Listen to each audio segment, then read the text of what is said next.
সুপ্রিয় শিক্ষার্থীবৃন্দ, আশা করি সবাই ভালো আছো। আজকে আমরা অষ্টম শ্রেণীর চতুর্থ অধ্যায় পাঠ 5-6 পরাগায়ন এটা দেখব।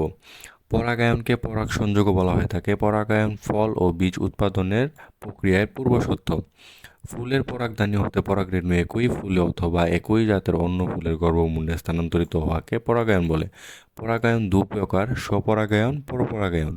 স্বপরাগায়ন একই ফুলে বা একই জাতের বিভিন্ন দুটি ফুলের মধ্যে যখন পরাগায়ন ঘটে তখন তাকে স্বপরাগায়ন বলে, যেমন সরিষা, কুমড়া, ধুতরা ইত্যাদি উদ্ভিদে স্বপরাগায়ন ঘটে। পরপরাগায়ন একই প্রজাতির দুটি ভিন্ন উদ্ভিদের ফুলের মধ্যে যখন পরাগায়ন ঘটে তখন তাকে পরপরাগায়ন বলে, যেমন শিমুল, পেঁপে ইত্যাদি গাছের ফুলে পরপরাগায়ন দেখা যায়। পরাগায়নের মাধ্যম: যে বাহক রেণু বহন করে গর্ভমুণ্ড পর্যন্ত নিয়ে যায় তাকে পরাগায়নের মাধ্যম বলে। কি কি আছে মাধ্যম? বায়ু, কীট পতঙ্গ, পানি, পাখি, বাদুড়, শামুক, এমনকি মানুষের মাধ্যমে এই কাজ হয়ে থাকে। পরাগায়নের মাধ্যমগুলোর সাহায্যে পেতে ফুলের গঠনে কিছু পরিবর্তন লক্ষ্য করা যায়। একে অভিযোজন বলা হয়ে থাকে। বিভিন্ন মাধ্যমে অভিযোজনগুলো আলাদা হয়ে থাকে। পতঙ্গ পরাগী ফুলের অভিযোজন: ফুল বড়, রঙিন, মধু গ্রন্থিযুক্ত, পরাগ রেণু ও গর্ভমুণ্ড আঠালো, সুগন্ধযুক্ত, যেমন জবা, কুমড়া, সরিষা ইত্যাদি। বায়ুপরাগী ফুলের অভিযোজন: ফুল বর্ণগন্ধ ও মধু গ্রন্থিহীন, পরাগরেণু হালকা, অসংখ্য ও আকারে ক্ষুদ্র, এদের গর্ভমুণ্ড আঠালো, শাখান্বিত, কখনো পালকের ন্যায়, যেমন ধান। পরাগরাণী ফুলের অভিযোজন: এরা আকারে ক্ষুদ্র, হালকা, অসংখ্য, এরা সহজেই পানিতে ভাসতে পারে, এসব ফুলে সুগন্ধ নেই। স্ত্রী ফুলের বৃত্ত লম্বা কিংবা পুং ফুলের বৃন্ত ছোট। পরিণত পুং ফুল বৃন্ত থেকে খুলে পানিতে ভাসতে থাকে, যেমন পাতা শ্যাওলা। পানি পরাগী ফুলের অভিযোজন: এসব ফুল মোটামুটি বড় ধরনের হয়ে থাকে, এদের রং আকর্ষণীয় হয়। এসব ফুলে গন্ধ থাকতে পারে, আবার নাও থাকতে পারে, যেমন কদম, শিমুল, কচু ইত্যাদি। নিষিক্তকরণ ও ফলের উৎপত্তি: জনন কোষ বা গ্যামেট সৃষ্টি নিষিক্তকরণের পূর্বসূত্র। একটি পুং গ্যামেট এবং অন্য একটি স্ত্রী গ্যামেটের সঙ্গে পরিপূর্ণভাবে মিলিত হওয়াকে নিষিক্তকরণ বলে। পরাগায়নের ফলে পরাগ রেণু গর্ভমুণ্ডে স্থানান্তরিত হয়। এখান থেকে নিঃসৃত রস শুষে নিয়ে একটি ফুলে উঠে এবং আবরণ ভেদ করে একটি নালী বের হয়ে আসে, এটি পরাগনালী। পরাগনালী গর্ভদণ্ড ভেদ করে গর্ভাশয়ে ডিম্বকের কাছে গিয়ে পৌঁছে। ডিম্বকের ভিতর ভ্রূণথলি থাকে, এর মধ্যে স্ত্রী গ্যামেট ও ডিম্বাণু উৎপন্ন হয়। পুং গ্যামেটের একটি এই স্ত্রী গ্যামেটের সঙ্গে মিলিত হয়ে থাকে। এভাবেই নিষিক্তকরণ প্রক্রিয়া শেষ হয়। অন্য পুং গ্যামেটটি গৌণ নিউক্লিয়াসের সাথে মিলিত হয় এবং শস্য উৎপাদন করে।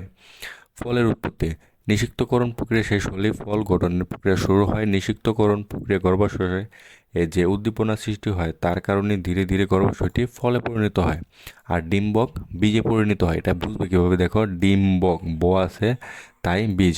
নিষিক্তকরণের পর গর্ভাশয় এককভাবে অথবা ফুলের অন্যান্য অংশ সহ পরিপুষ্ট হয়ে যে অঙ্গ গঠন করে তাকে ফল বলে। শুধু গর্ভাশয়ে ফলে পরিণত হলে তাকে প্রকৃত ফল বলে, যেমন আম, জাম, কাঁঠাল হলো প্রকৃত ফলের উদাহরণ। গর্ভাশয় ছাড়া ফুলের অন্যান্য অংশ পুষ্ট হয়ে যখন ফলে পরিণত হয় তাকে অপ্রকৃত ফল বলে, যেমন আপেল চালতা হলো অপ্রকৃত ফলের উদাহরণ। এই অপ্রকৃত ফলকে আবার 3 ভাগে ভাগ করা হয়েছে, যেমন সরল ফল, গুচ্ছ ফল, যৌগিক ফল। এই উদাহরণগুলো মাস্ট আসবে। সরল ফল: ফুলের একটি মাত্র গর্ভাশয় থেকে যে ফলের উৎপত্তি হয় তাকে সরল ফল বলে, যেমন আম। এরা রসাল, শুষ্ক হতে পারে। সরল ফল আবার 2 প্রকার: রসাল ফল: যে ফলের ফলত্বক পুরু এবং রসাল তাকে রসাল ফল বলে। এই ধরনের ফল পাকলে ফলত্বক ফেটে যায় না, যেমন আম, জাম, কলা ইত্যাদি। নিরস ফল: যেমন শিম, ঢেঁড়স, সরিষা ইত্যাদি।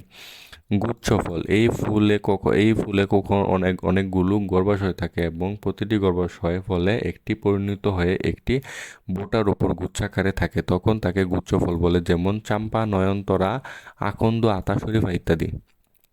যৌগিক ফল: একটি মঞ্জুরির অসম্পূর্ণ অংশ যখন একটি ফলে পরিণত হয় তখন তাকে যৌগিক ফল বলে, যেমন আনারস, কাঁঠাল ইত্যাদি। বীজের অঙ্কুরোদ্গম, এটা রিডিং পড়ে নেবে, তবু আমি ইম্পর্টেন্ট লাইনগুলো তোমাদেরকে দেখিয়ে দিচ্ছি। ভ্রূণকাণ্ডের নিচের অংশকে বীজপত্রাদিকাণ্ড বা এপিকোটাইল ও ভ্রূণমূলের উপরের অংশকে বীজপত্রাবকাণ্ড বা হাইপোকোটাইল বলে। অঙ্কুরোদ্গম বীজ থেকে শিশু উদ্ভিদ উৎপন্ন হওয়ার প্রক্রিয়াকে অঙ্কুরোদ্গম বলে। যথাযথভাবে অঙ্কুরোদ্গম হওয়ার জন্য পানি, তাপমাত্রা এবং অক্সিজেন প্রয়োজন। যখন ভ্রূণকাণ্ড মাটি ভেদ করে উপরে উঠে আসে কিন্তু বীজপত্রটি মাটির ভিতরে থেকে যায় তখন তাকে মৃত মৃদ্গত অঙ্কুরোদ্গম বলে, যেমন ছোলার দান ইত্যাদি। কখনো বীজপত্র সহ ভ্রূণমুকুল মাটি ভেদ করে উপরে উঠে আসে এবং তখন তাকে মৃৎবেদী অঙ্কুরোদ্গম বলে, যেমন কুমড়া, রেড়ি, তেঁতুল ইত্যাদি বীজে মৃৎবেদী অঙ্কুরোদ্গম দেখা যায়। ছোলা বীজের অঙ্কুরোদ্গম। এই প্রকার অঙ্কুরোদ্গম বীজপত্র দুটি মাটির নিচে রেখে ভ্রূণকাণ্ড উপরে চলে আসে। একটি অসাল দ্বিবীজপত্রী উদ্ভিদ হলো ছোলা বীজ। 3 দিনের মধ্যে অঙ্কুর বের হয়। তো এটাই ছিল এই অধ্যায়। এখন দেখি কি কি শিখলাম। প্রজনন 2 প্রকার: অযৌন জনন, যৌন জনন। ফুল উন্নত উদ্ভিদের জনন অঙ্গ। একটি আদর্শ ফুলের 5টি অংশ থাকে। ফল প্রধানত 3 ধরনের: সরল, গুচ্ছ এবং যৌগিক। অঙ্কুরোদ্গম 2 ধরনের: মৃদ্গত ও মৃদ্ভেদী। তো এই ছিল আমাদের 4র্থ অধ্যায়। আগামী ক্লাসে আমরা 5ম অধ্যায় সমন্বয় নিঃসরণ থেকে শুরু করব। সেই পর্যন্ত সবাই সুস্থ থাকো। ধন্যবাদ সবাইকে।